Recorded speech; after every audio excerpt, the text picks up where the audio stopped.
And just as a brief disclaimer, because we are talking about racial attitudes and themes almost 100 years ago, there will be some language that, of course, today is offensive and is politically incorrect. So I just want to put that disclaimer out there. This is not Xavier's thoughts or opinions. These are past people's opinions. So a little bit about me and my own research, independent of the project I did with the Templeton. I'm actually interested in looking at the intersections of race, gender, and sexual identities in African American popular music during this period. And it's a process that I call in my upcoming dissertation, the queering of Stagger Lee. So be on the lookout for the dissertation, it's on the way. But of course, doing the research, looking at sheet music, getting familiar with the type of language and themes going on, has truly made archive bases like the Templeton invaluable. So talking about the Templeton, right? It's actually part of a larger collection amassed by Mr. Charles H. Templeton Sr. And as we know, the collections were donated to Mississippi State in around 1987. And it's part of the larger music museum, which we are in now. So there's really, I guess, no need to go too deep into that. But it's divided into these three different subcategories. The instrument collection, the recordings collection, and of course the sheet music collection, which I did my research and work with. It really gives us a good idea of the business of music, right? That's one of the things that the Templeton Collection's main purpose, the museum's main mission statement is, to tell a story about the business of music, the moods music generates, and the influence of that music on today's society. But of course today we're talking about history. So we'll be dealing a lot with how it influenced and had impacts on past society, particularly in the United States.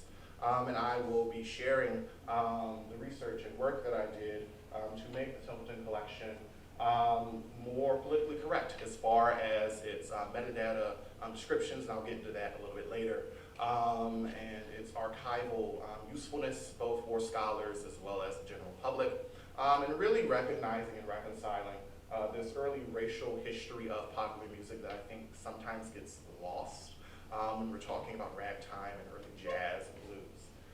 But as far as the Templeton Collection and the story that I am attempting to tell, I hope to tell a story about how that business of music went a lot more beyond than just buying and selling music. But it actually involved the creation and popularization of dominant social ideas, particularly those dealing with race, class, and gender. And in response to current national dialogues around race, social inclusion, and belonging, the university itself has actually begun a dedicated diversity and inclusion initiative. The university libraries in particular has really spearheaded this by having a series of cool, I guess you could say, exhibits in the lobby. They recently had one featuring a selection of photographs by local Black photographer Jerry Bird Jones, but also historical and student perspectives on the civil rights movement, and Dr. Joseph Thompson's course on the civil rights. So as far as the Templeton Collection is concerned and what the manuscripts division was doing, they were doing diversity work of their own, again, by trying to look at these songs and really analyze them for their racial context and try to put that on the map. Following behind certain universities like Brown, who's also starting to reconcile the racial history of their early popular music. Mississippi State has taken the lead. Of course, we have the Templeton Collection, over 22,000 pieces of sheet music. So there's a lot there to work with. And I think that the goal of this project is really, of course, not only providing a response to the current socio-political climate, but also to create a digital format that is better accessible for both the general public and for scholars. So really making sure that we're doing our due diligence, highlighting this music and the particular descriptions, making sure that we note why this was offensive or why it still is, and really attaching it to this broader history and broader culture. Another important aspect, I think, to note is that we're looking at this from a real metadata perspective. So to give a brief definition, it's just the data about the data, right? So it's a running record of all of the pieces we have of sheet music, things like the descriptions, the context of history, keywords, Library of Congress, subject headings, So how pretty much we as a general public or scholars are researching this on the web, as well as consuming it for our own musical pleasure. But there was two main considerations I had going into my own particular work with manuscripts division. One is balancing the historical context of this. So really trying to get a feel for, in the period, were these songs considered to be racial? Were they considered to be offensive by the minority groups that they discussed? But also trying to weigh that with how we view certain stereotypes and certain racial attitudes today, as well as looking at the wider context of popular music and pop culture, right? So these songs don't just exist in a vacuum. They did and they still don't. They were responding to the racial attitudes of the period, but also blazing a trail, as it were, with some of these racial attitudes as far as creating more consistent depictions of different racial groups, but also, as I will show, hopefully, kind of innovating some of the language that was used by the general public to describe racial groups and their lifestyles. But of course, the project focus was really geared towards showing the relationships between, again, the popular music industry and race, particularly these early publishing groups such as Leo Feist, Clipper Music, were very invested in the process of creating coon songs, so blackface, yellowface, redface, because there was money to be had, as well as they were interested in trying to capture, right, these new emerging sounds in the music industry. But also, again, trying to address the accessibility of this information for scholars and the general public, updating the archival descriptions, doing the metadata management piece, and balancing those contexts. So that's really the project focus, what we were really interested in, what I was interested in doing with this music, and trying to really give a good picture of how this music worked for its time, as well as what we can learn from it today, which I will get into at the end of this discussion. So, the business of music. All right, so before diving into kind of the actual analysis I went through with the individual pieces of sheet music, which is a process in and of itself, I want to kind of give us a general idea of the period in which this music was created. I think we can't praise this music justly if we aren't talking about what's going on in the world. Why are people making these songs? What are these songs responding to? So broadly speaking, right, the early 20th century witnessed rapid developments in the field of music itself. Technological advancements like the innovation of the phonograph in 1877, the gramophone in 1888, generated a frenzy of recorded sound, but they were responding to certain things, right, like 1877, the formal end of Reconstruction, right, had a huge effect on black-white race relations, right, as far as ending the substantial growths of the African American community during Reconstruction, as well as establishing legalized separate but equal policies through Plessy versus Ferguson. That led to a wide disenfranchisement of African Americans, not only in having access to public spaces, but things like voting, as well as education. But there was also wider demographic shifts occurring during this period.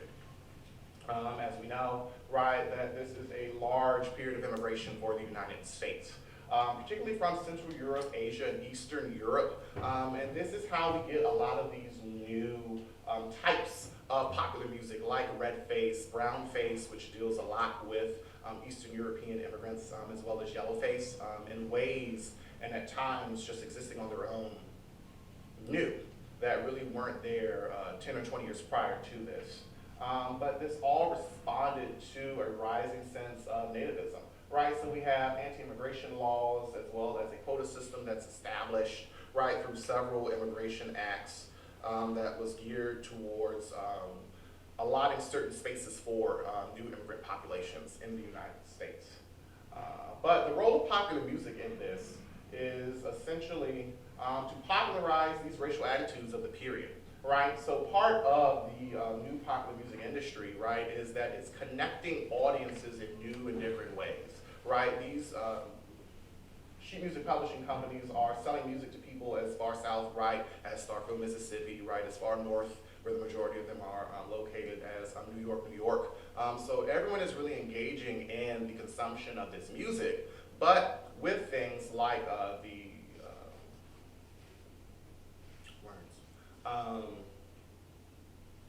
the images, the cover images on the sheet music, the cover art, right, they're getting a visual image. So they're also receiving this common depiction of certain racial groups, many of whom the average person would not have come into contact with during this period. And again, during this period, we get things like blackface minstrelsy, evolving into things like coon songs, but also going beyond coon songs to fields like yellowface, redface, and brownface, right? So the actual music business, right, what is happening during this period? Broadly speaking, we know, right, that there are, again, these major developments, right, like major technological changes like the phonograph and the gramophone, right, that really create this frenzy for recorded sound and in particular music, right? We know this, right, that between 1890 and 1900, the number of pianos alone in the United States of America increased more than 5 times as fast as the population, right, reaching a total of around 1 million in private ownership by the year 1901, right? So people are taking music into their homes now. It is now a very intimate process, right? And you can also take it out of space and time when you're dealing with recorded sound on cylinders, right? You can play that song over and over again and experience it. You don't have to be in the opera or in the music hall. You can have it in the privacy of your own home, as well as the sheet music goes along with these pianos, right? So there is this sort of a family experience or community experience of music that happens as well. But in 1885, this goes at a whole different level when a group of music publishers established business between 5th and 6th Avenues on West 28th Street in Manhattan, establishing what we commonly refer to as Tin Pan Alley.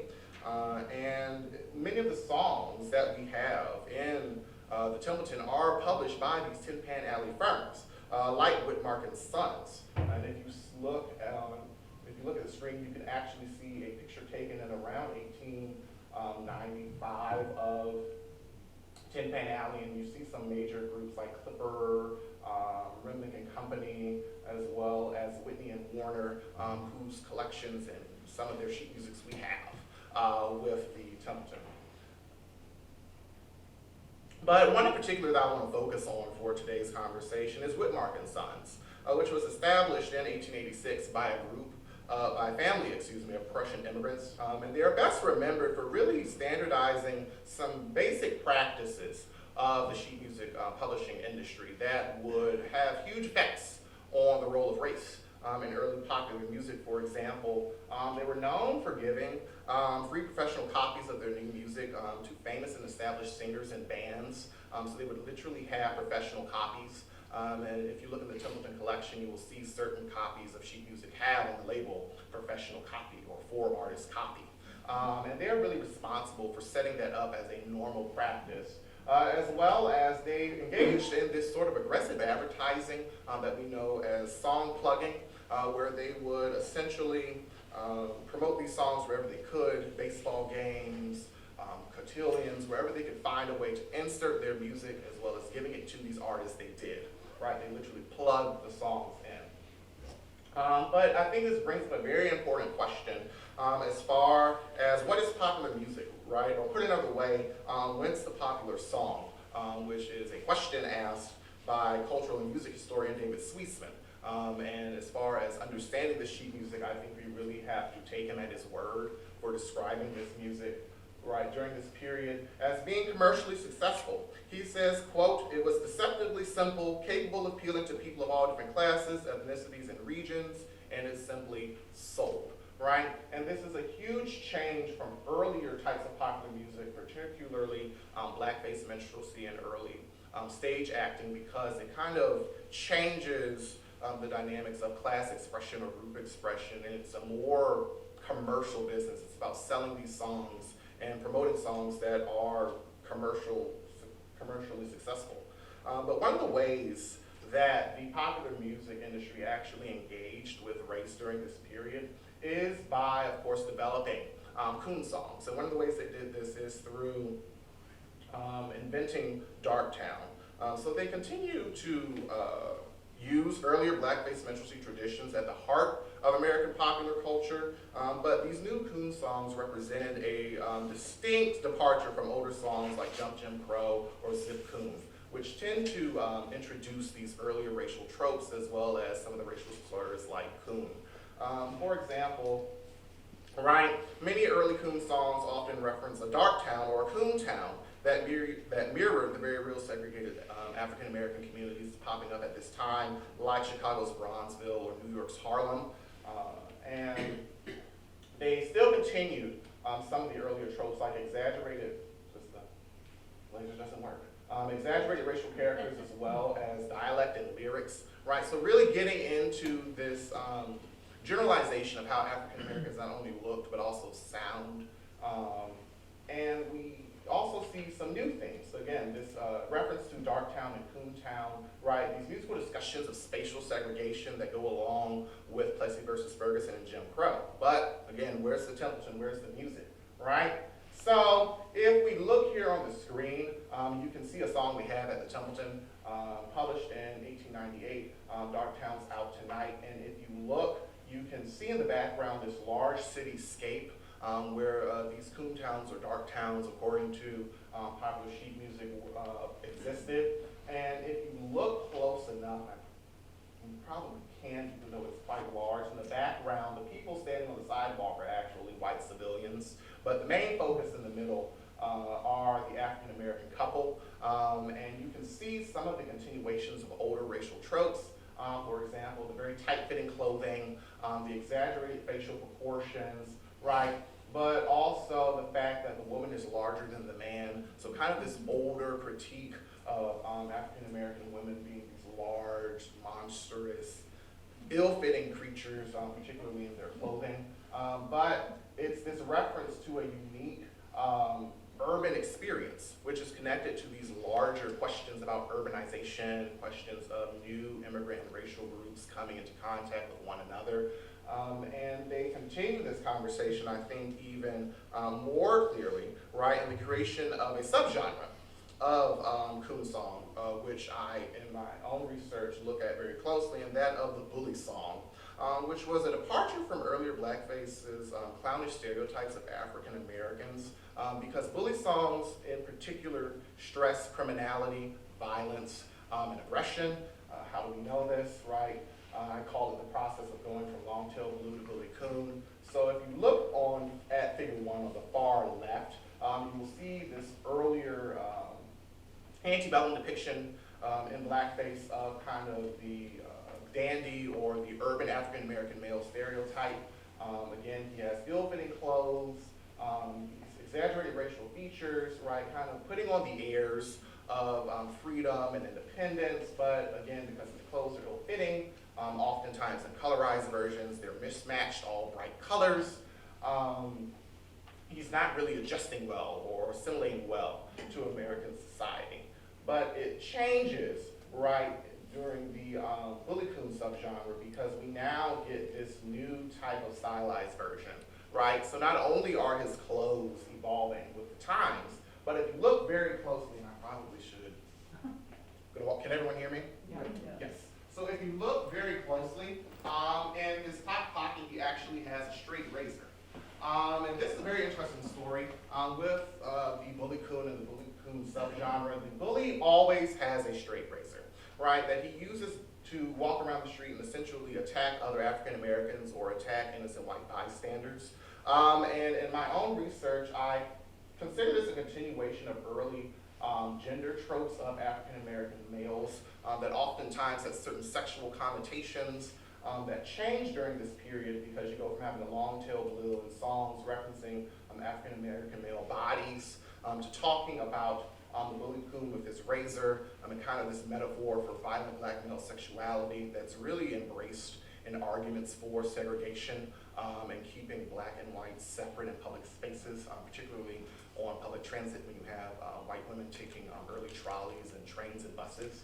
And we also have this conversation with the bully coon, which hopefully I will be able to address later, that has to do with the actual performance of black masculinity as far as the bully coon subgenre, coming out in 1896 in a performance by Mary Jones in the play The Widow Jones, May Irwin, opening in the play The Widow Jones in Boston's Museum Theater. So there's this dual gender and racial component because May Irwin herself was a woman, as her name for the time suggested, but also she was white. She gets this label as being a coon shouter, so non-black men and women who would actually perform these songs and were supposed to perform them in a more authentic or true way to what African Americans were supposed to sound like and think. And for Irwin, this causes huge commercial success. She becomes a Broadway and vaudeville legend. In my own research, I found certain articles that suggest she may or may not have introduced Thousand Island dressing, or at least made it popular to the United States. But as far as the popular music industry is concerned in race, she's best remembered as this early coon shouter or as this early blackface performer. But during this period, the songs actually evolve. They go beyond just talking about African Americans, talking about coon songs, and we actually get some new types of music, right, that really didn't exist prior to this. The performative tropes established in blackface were expanded to depict Asian and European immigrants, but also Native Americans. And perhaps most obvious in the period's market growth was yellowface. As part of a wider phenomena that both historical actors and people today cite as the Yellow Peril, right? They attempted to depict peoples of East and Southeastern Asian extraction as being an existential threat or danger to the Western world, particularly in the United States. And in doing so, the early popular music industry actually draws on earlier artistic and musical movements like Orientalism, which is essentially this imitation of aesthetics of the East, right? That's how we get this term of the East or the Far East, right? That tended to look at certain things like musical styles and musical patterns, but also dress and print, as far as fine china having these Chinese themes on them. But it changes because it takes on a more demeaning and a more negative connotation with yellowface songs that emerge in the early 20th century, right? And we get these certain archetypes or stereotypes that are promoted in these songs. And in particular, one of the main ones we get is this depiction of Fu Manchu or the Manchu, right?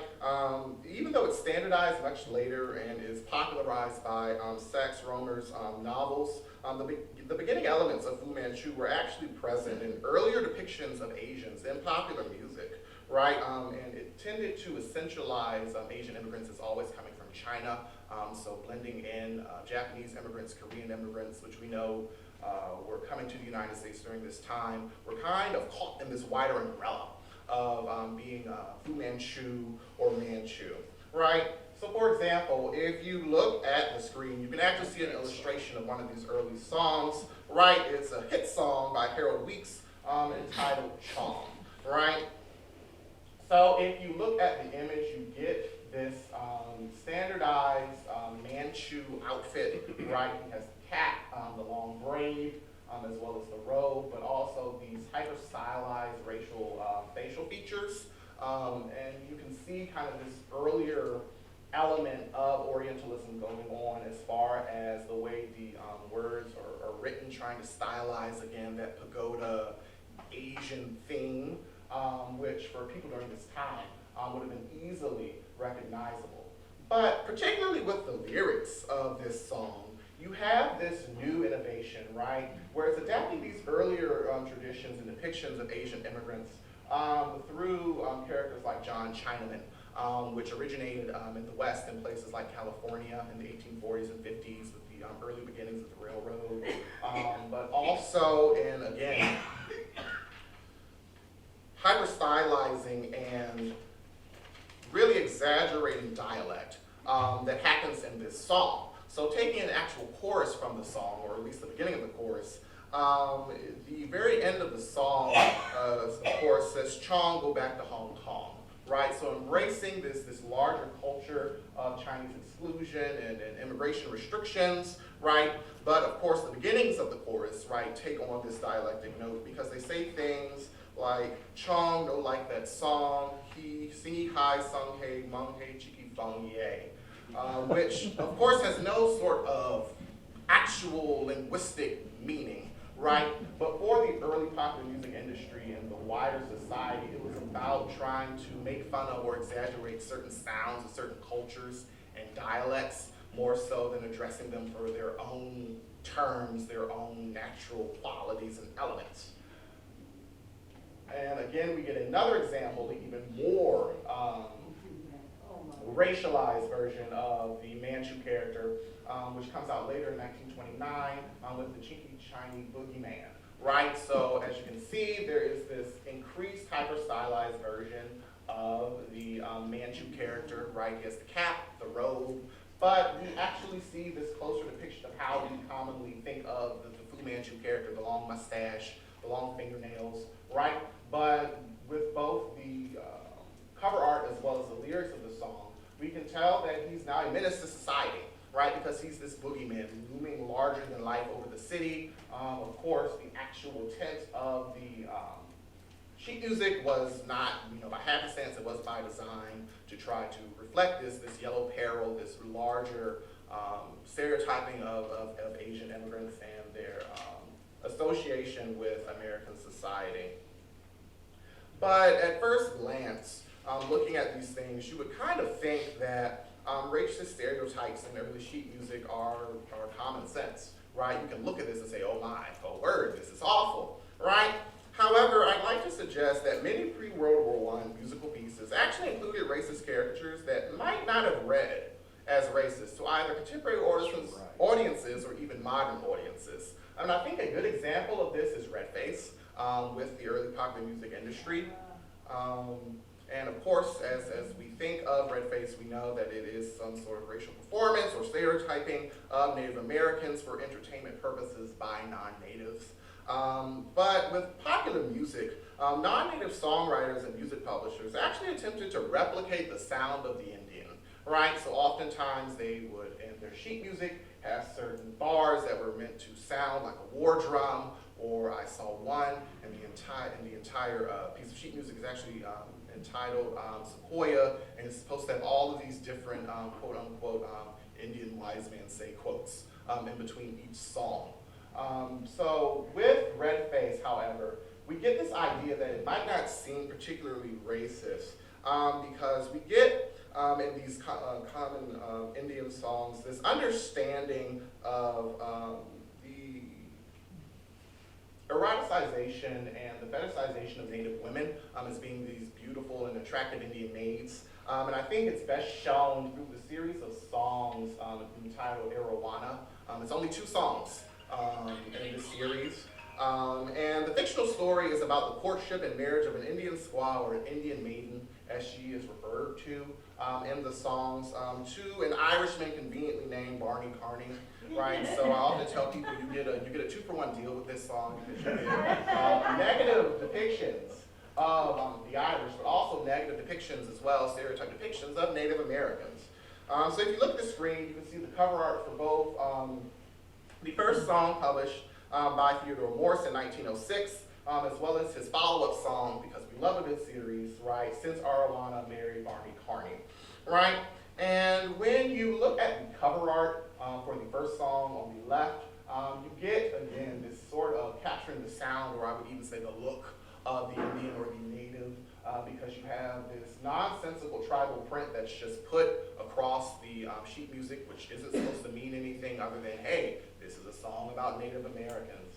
You have this common depiction of Native American women wearing, of course, one feather, being extremely attractive with 2 braids. But if you look even closer in the background, behind the tribal print are actually shamrocks, right? And in the lyrics and in the story of the song, right, she's wooed by Barney Carney, right? It's not explained why he's there in her nation, right? But he's trying to woo her, and she says, I cannot marry you unless you are a big chief, right? Which he says, in my culture, I am the big chief, right? But what changes with this song in particular is the next song in 1907, right? When she marries Barney Carney, and it deals a lot with assimilation, many of these Native American songs, right? Because the song in 1907 claims that once the couple marries, right, no more do the Indians put paint upon their faces, and each of them has an Irish name, right? And it's part of this wider subgenre that I, in my own research, call squaw songs, right, which are trying to promote this sort of Pocahontas perplex, which was introduced by historian Brianna Green, right? And she really addresses that these songs attempted to portray Native women as exotic, as submissive, as these fair maidens, these damsels in distress, right, who have to be saved, right, which ultimately aided in their wider dehumanization and depersonalization through things like the Dolls Act and these land grabs that are happening while these songs are being produced. But interestingly enough, with these songs, they're always the object of affection, or I would even argue conquering, by a white male suitor. These songs rarely ever deal with a Native American male going for the Native American woman. It's always about the Native American woman submitting to her white savior.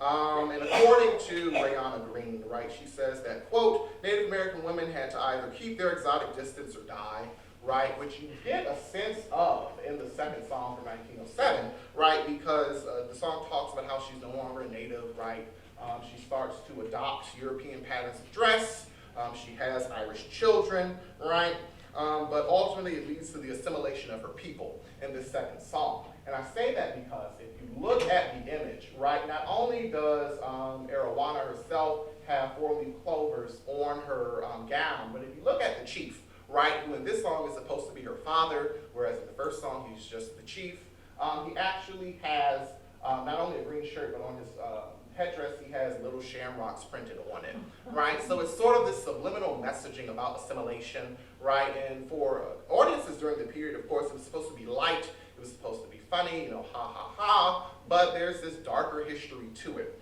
right, that we see with things like, again, the Dawes Act of 1887, right, and the Indian Reorganization Act of 1934, which really attempted to assimilate Native Americans, but also erase their culture, which you get a sense of in this later song because, again, they all have Irish names. They are no longer painting their faces, right? But it becomes even more problematic, or I think more subliminal, with the next genre of song, which is brownface. That actually go beyond just images, right? And again, try to really focus on the song lyrics and the titles to really show that these people are not Americans. They are not assimilating well. But again, try to do so in a more softer or maybe a more comedic way. And of course, many of these early songs, right, particularly blackface, use clear racial epithets, right, like coon or darky, right? But when it comes to brownface, there are these more softer versions, if you can use that in this context, right, of racial discrimination. In particular, brownface referred to stereotypical portrayals of characters within the Middle East, Latin America, the Mediterranean, or India as in the nation of India backgrounds. However, with early American popular music, it particularly focused on Jewish immigrants, Italian immigrants, Greek and Romani immigrants, right, as depicting them oftentimes as not the right type of white, right, or this some sort of racial other is often used in the common literature of the time. And popular songs around the turn of the 20th century, like Yes, We Have No Bananas, right? Many of us might be familiar with that song from our childhood, I know I am, right? Incorporated lyrics that mock the accents of newly arrived immigrant groups using this distinct dialect conversation, right? Some of the song is first published in 1923, right? It's written by Frank Silver and Irving Cohn, right? Two Jewish American immigrants who achieved stardom on Tin Pan Alley, right? And I think there's certainly a conversation to be had about who's writing these songs and what this all means as far as race relations, right? But he actually gives an interview about the inspiration for that song later that year, where he says, quote, about a year ago, my little orchestra was playing at a Long Island hotel. To and from the hotel, I was wont to stop for a fruit stand, right? And it was owned by a Greek who began every sentence with yes, right? But what does that mean?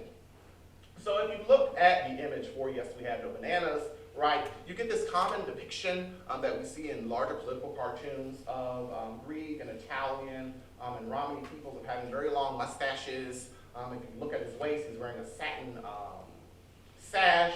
Again, these exotic patterns and prints, right, and his very elongated fingers and two very large hoop earrings, right? So clearly this guy is not from New York, right? He is not from Long Island, as far as Silver was concerned.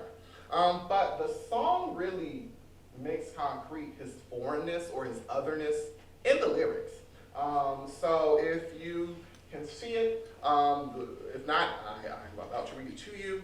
He not only just says yes at the beginning of every sentence, right? But according to the song, right, he just yeses you to death and takes your dough, right? Which is this corollary to conversations that arrive in this period, right, of Italian and Romany immigrants, right, gypping people out of their money. That's how we get that term, right? It's kind of the shorthand for gypsies that in modern times is, of course, being looked at more closely. But Silver and Cone take it one step further, right? The song actually exaggerates some of his pronunciations of common English words, right? So if you look, he says we've string beans and onions and cabbages and radishes, trying to alliterate and exaggerate his dialect and his accent, again, trying to promote this understanding, again, that he is not foreign, that he is foreign, excuse me, that he is not an American, right? And the following year, actually, after the publishing of this song, we actually get the Johnson-Reed Act, right, which, amongst other things, actually sets the racial quotas for the immigrant populations that are allowed to come into the United States. And it gives roughly 85% of the immigrant quota to Northern and Western European immigrants, right? So people from Germany, from Ireland, the United Kingdom, from France, right?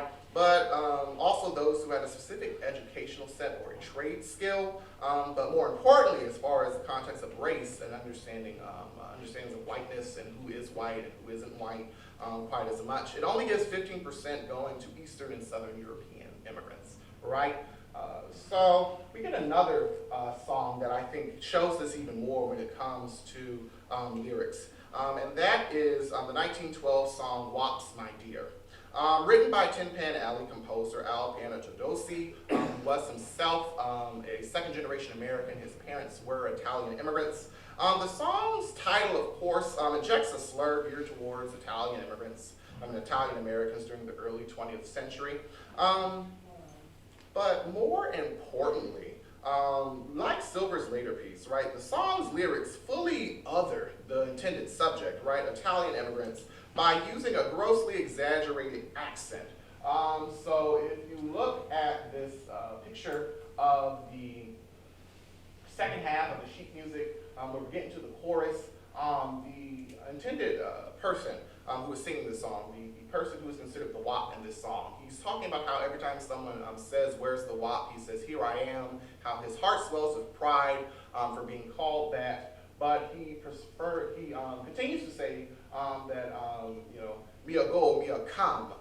Every time they call me a WAP, I'm there. So again, this sort of exaggerated accent, but one thing that Pianatodosi does note is that the person who is the subject of this song is employed as a shoe shiner, right?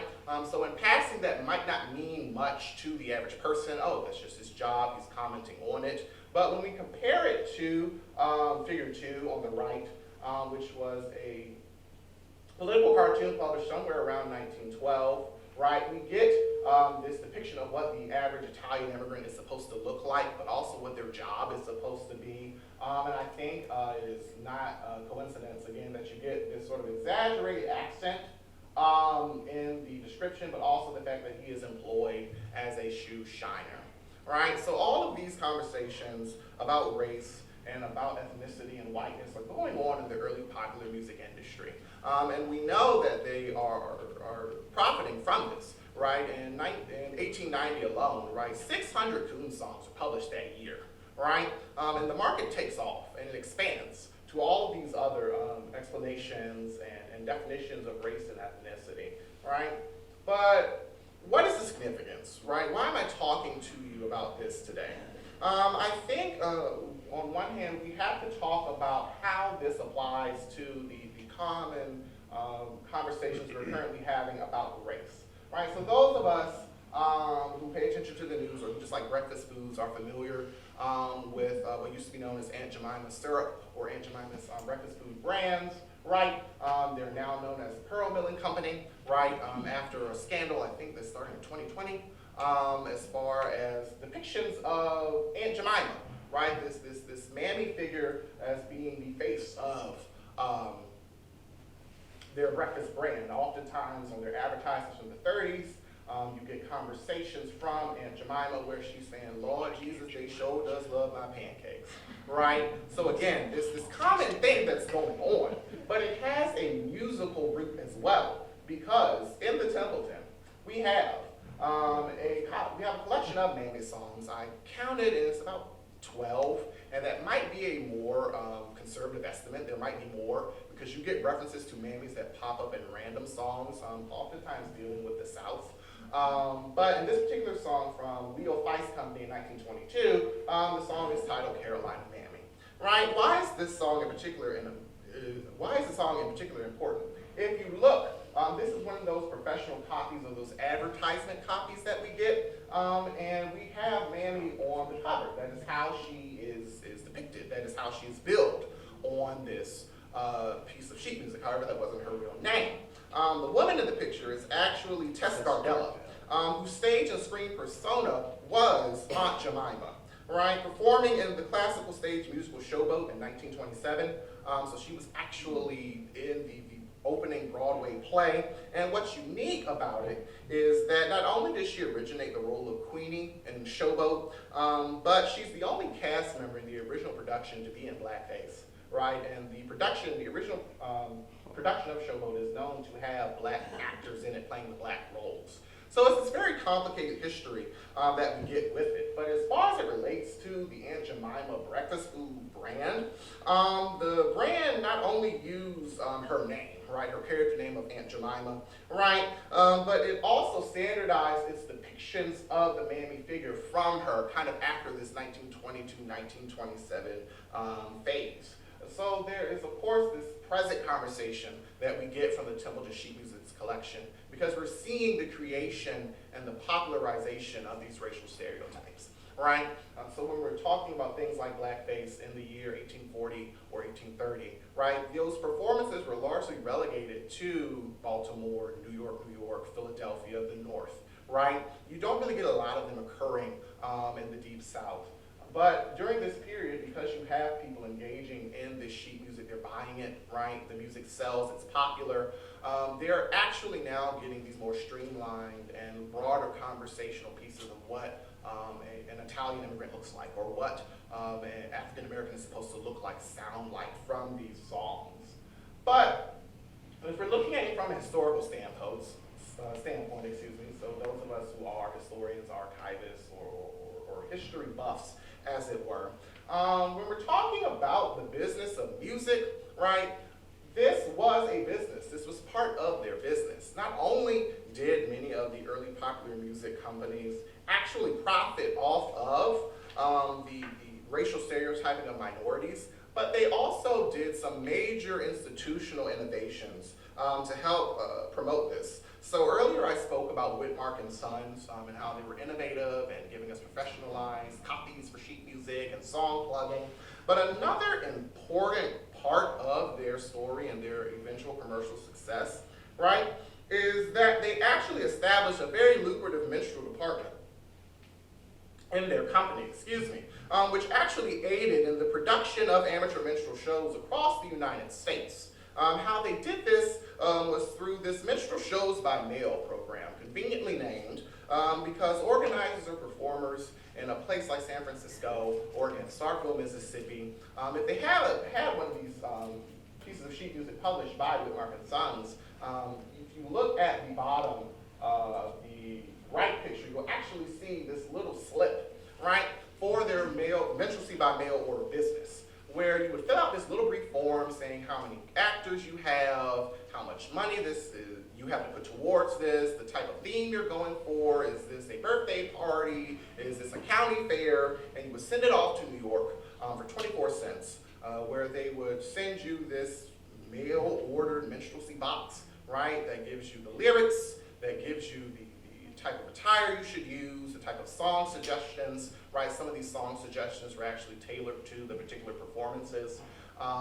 And if we go back to the very first picture, right, for Darktown's Out Tonight, you actually see a local performance bill attached to that song in the Templeton, right? So it kind of shows that people were using this music for their own personal local conventions, right?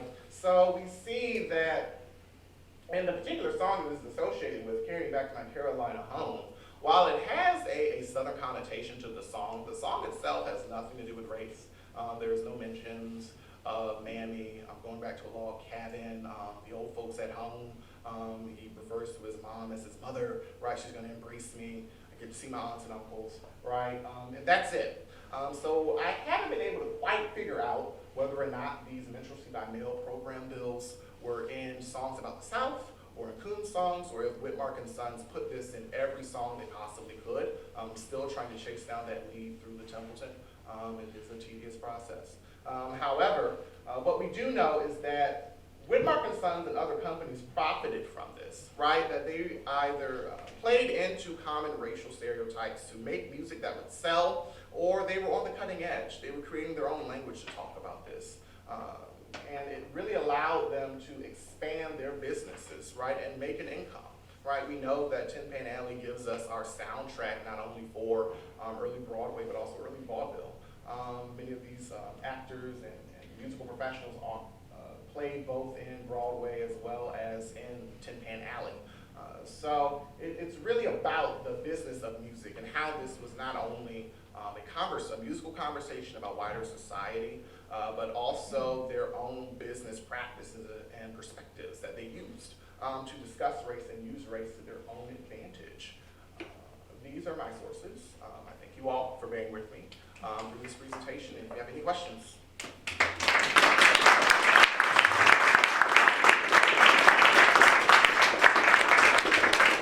Yes, sir. Well, the book that says you're a PhD candidate, is Yes. this part of a dissertation, or is this A small part of it is a part of my dissertation. So I actually came to the manuscripts division because here at Mississippi State, the history department has a skill portion of the PhD where you have to have a research skill or a language skill in order to qualify for comps and the eventual dissertation. So for me, I did an archival and research skill, and because I'm a popular music historian, I chose the Templeton. It's right here. So it's, in that sense, a part of my dissertation, but also the Templeton's collection of Willie songs, particularly, I have a hidden slide. Coon Shouters in Modern Blackface with Mae Irwin. As my advisor, Dr. Thompson, knows, I love Mae Irwin. She's a very interesting figure. It's actually the grounding for my conversation about the bully and these early conversations about gender and sexuality in the African-American music, in the African-American community and popular music. So in that sense, it's also part of my research. So, yes. Any other questions? So, Xavier, tell them more about how you applied and how you created the metadata. So part of, thank you. Actually applying this to the metadata, the first thing, so I should probably go back a couple of slides. The first thing I did, of course, was familiarize myself with what other scholars have had to say about it, so I wasn't just walking blindly into this and creating my own definitions. The definitions that I used in this presentation for blackface, redface, yellowface come from people like Sweetsman, people like Rayana Green, who have kind of looked at this a lot closer and in depth for these particular fields. So part of it was familiarizing myself with the literature, but also I had to go through each individual song, right, that I could get to in a short amount of time and look at it. Do the words on this page strike as racist, right? Not only in modern, sensibilities and times, but also in the past. Looking at their depictions of the actual people through the cover art. And so I came up with three main categories of analysis to try to organize this in the metadata. The first one is cover art. So again, the easiest one you can look at. Does this picture look racist to me?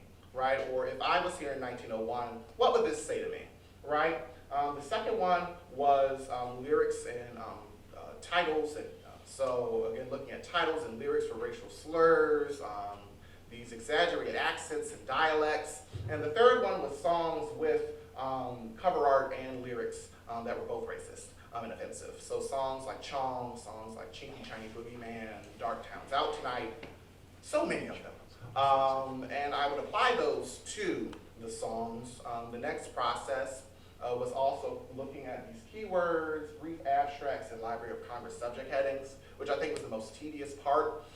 Is trying to match not only how many keywords, so the average person typing this into Scholars Junction would be able to pull up these songs, call up these songs. So that's just labeling things like coon songs, coon shouter, racial performance, blackface, these titles. But also the Library of Congress subject headings, so more so of the archivist perspective with how these songs would fit according to the Library of Congress. One of the things I actually found in that process is that the Library of Congress does not have a subject heading for coon song whatsoever. Even though we know these songs are totally different than blackface in 1843, they're responding to different circumstances. They have a new commercial perspective that they didn't have in 1843. There is no subject heading for it, right? So trying to apply that logic and balance the two and come up with suggestions for the Library of Congress. Hopefully they accept the subject heading suggestions I made for coon shouters in particular and coon songs. But also giving brief abstracts that hopefully in the future will be put on the Templeton's website. So essentially saying, hey, this piece of sheet music contains sensitive material. This is why. So a general disclaimer, because the average person looking at some of these songs might not know, or at least they say they might not know, right, that this song is bad, right? And I think it's important, again, to really show how ingrained a lot of this was in the early popular music industry, because it wasn't until working at the Templeton that I knew, yes, we have no bananas, may or may not be racist. So if that happened to me, and this is what I'm supposed to be studying and doing for the rest of my life, I'm sure it's going to happen to other people. Yes, sir. And one of the things, Xavier, that pleases me so much is how bravely you're going into what is an extremely sensitive topic without shying away from it, saying this existed. To try and pretend it didn't is doing everybody a disservice. To now say, through our 21st century lens, let's take a look at it, assimilate as much as we can, and try and come up with some of the, I won't say conclusions, you're still in your evolutionary stage on these discoveries. Yes. But this is the kind of communication and understanding that widens perspective and is a great service. It's wonderful that you're taking this on. Thank you. Thank you. Very happy. Yes, As sir. a researcher today, what process do you go through to determine whether or not a word is, quote, racist or not? That is, our understanding today is certainly, I think, quite a bit different than how it was 100 years ago. I have exactly the same question. And I think that makes it difficult. You know, so many things are, quote, racist today, whereas people even of a particular race before in the past would not have considered some of these races. For example, even Scott Joplin wrote songs that had, quote, what we might consider today racist, or a large number of people of color wrote songs that were, quote, coon songs in the past. I have a slide for that. I have a slide for that, sir. So let me fast forward to the end. I really wish clickers had like a slide one button. You don't. So that's that one. So to answer your question, that is, I think, a difficult task to do because, of course, we never want to put our present connotations and views of race on past societies, for sure, and past actors. But if we look at Marilyn again, it's always Marilyn, right? Her song, if you look here, Marilyn's new coon song hits, right? If you look at the bottom, we have All Coons Look Alike to Me. The song was actually written by an African-American male by the name of Ernest Hogan, and he gave an interview, right? Towards the end of his career, where he says, you know, gosh, if I would have known this song, He said he was sorry. he was Yeah. sorry for doing Yeah. that, right? So I think part of it is definitely immersing yourself in the literature and the conversations of the time, and knowing where to look for these things as a researcher. So when certain songs are being published, or certain Broadway plays where these things were oftentimes played, right? Was there some sort of response in an African-American newspaper that says, you know, this is a problem, right? This is racist, right? Taking it out of the musical context for a moment, because it's the first thing that comes to my mind, Birth of a Nation, right? We know the NAACP had huge issues with Birth of a Nation, right? They boycotted it, right? And they created their own, a African-American film director, I forget his name, actually starts his own movie in the industry to try to correct those wrongs. We also see it with the creation, I think, of black music labels, like Black Swan Records, right? They start to publish music by the Black Patty, I'm forgetting her name, but she was a famous black opera singer. So looking at black or brown or red or yellow, whoever the race or racial group is, responses to this, how they're dealing with it, how they're responding to racism in their period. Of course, we know that I guess you could say in a way that they either have to choose between making a profit, right, or dying on this hill of social justice and activism as they would have known it at their time. But I don't think that erases the fact that it was insensitive and racist, right? Especially when we have people like Ernest Hogan, who made a profit off of this, right? He took numerous pictures in blackface attire where he had to put burnt cork on his face because he wasn't black enough, right? And they say, you know, I really regret this. This was awful. It's there. It's just knowing where to look Was for he it. pressured to do that? We really didn't believe that. Now that, We don't know. We don't But know. It is a powerful quote, you know, that in this interview that he gave, you know, Right. certainly. But I think then that's when you compare it to wider society, and what the wider group is saying. And African Americans, we're not pleased with coon songs. Yeah, and now that I think about it, there was a time growing up where, okay, I'm going on a diatribe, I'm coming to your question, I promise, sir.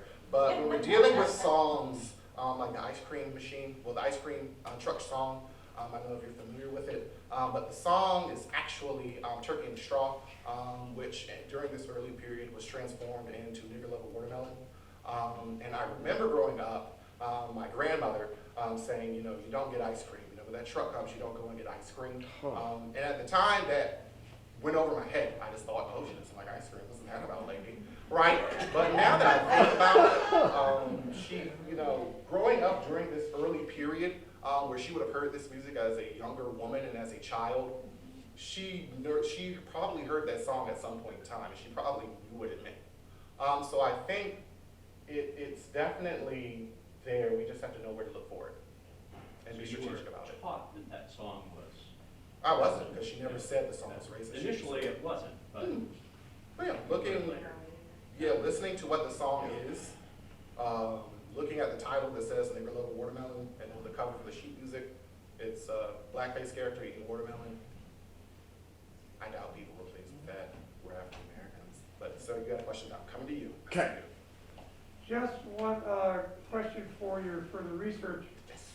Have you spent much time studying the three major black publishing firms in New York?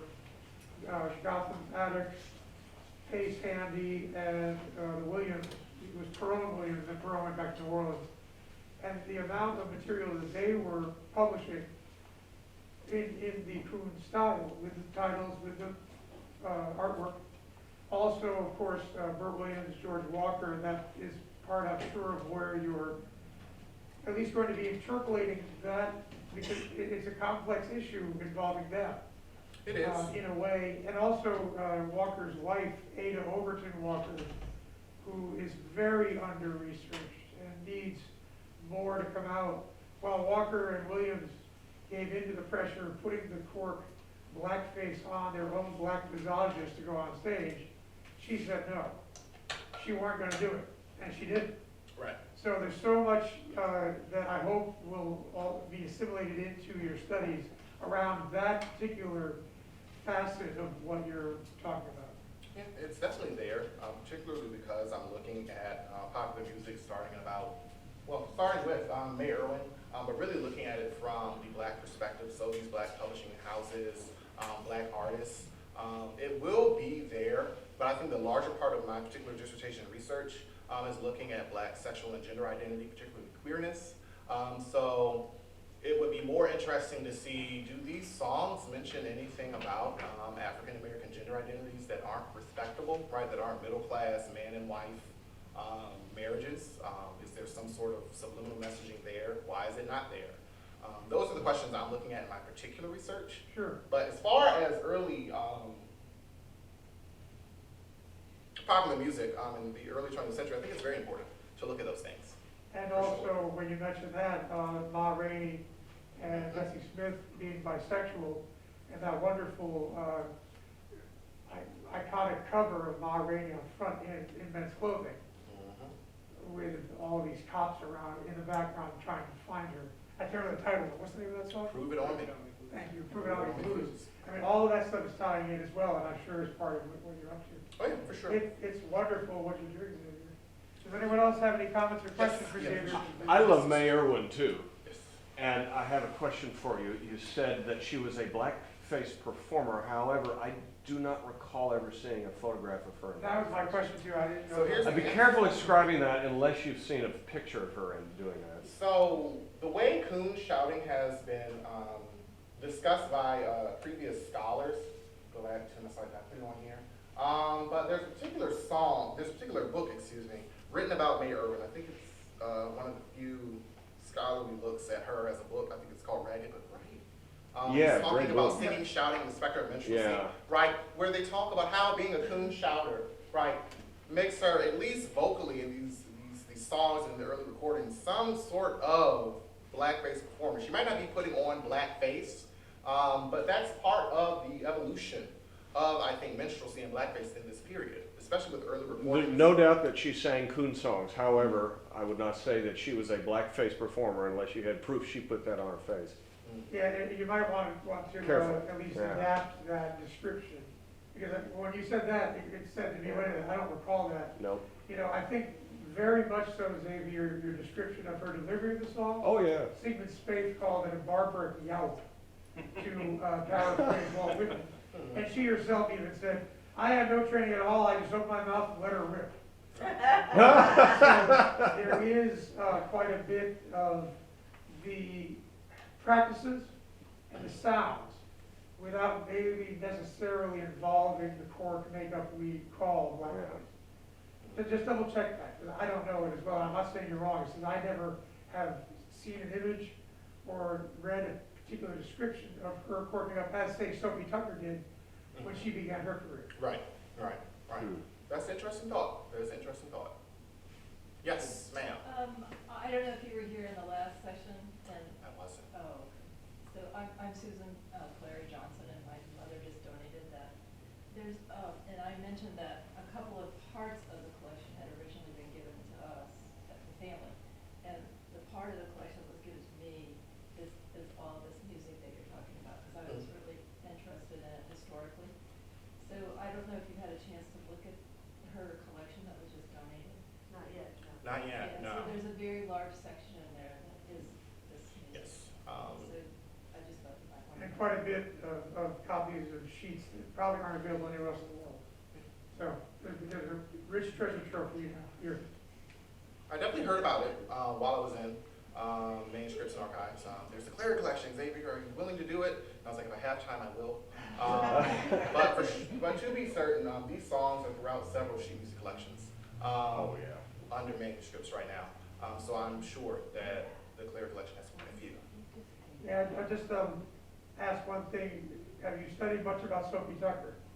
I looked at her for some research I did for an unrelated paper, and I actually came across several pieces of sheet music, I don't think they were associated with the Templeton, that had her and blackface. One of the cool things about her was that she was definitely essentially colorblind, in that for her it didn't matter. We were a good singer, we were a good performer, we don't care who you are, where you came from, you know, how are you as a musician or performer. And so when Shelton Brooks came along, after the success they had had together with Some of These Days, he had already had published Darktown Strutter's Ball. And of course, by then, in the teens, if you were a prominent performer, your face was on that cover in a little cameo, tin type over in the corner, saying, as sung by, right? So he'd already published it with a few performers, and he said, you know, please, you do it. Let me put your face on my cover. And she took a look at the cover, and she said, no. And he said, well, why? And she said, not, I'm paraphrasing, because of the gross over-caricaturing of black visages, black faces on the cover. She says, I'm not going to do it. And he said, if I get rid of them, will you do it? And she said, yeah. And so when you see a copy of Darktown Strutter's Ball with her picture on it, you have gray silhouettes of the dancers, and her picture's there. That's the only way she would allow it to happen. So, and she was saying, no, no, no, this is wrong. So back then, a very prominent figure was fully aware and would not attach her name to that. Check that out, because it's a very cool story. I certainly will. Any other questions? Anyway, Comments? performers have to leave now. You can all stay and talk to Xavier before you do. I'm a performer because we've got a sound check, but first of all, thank you. That was a delightful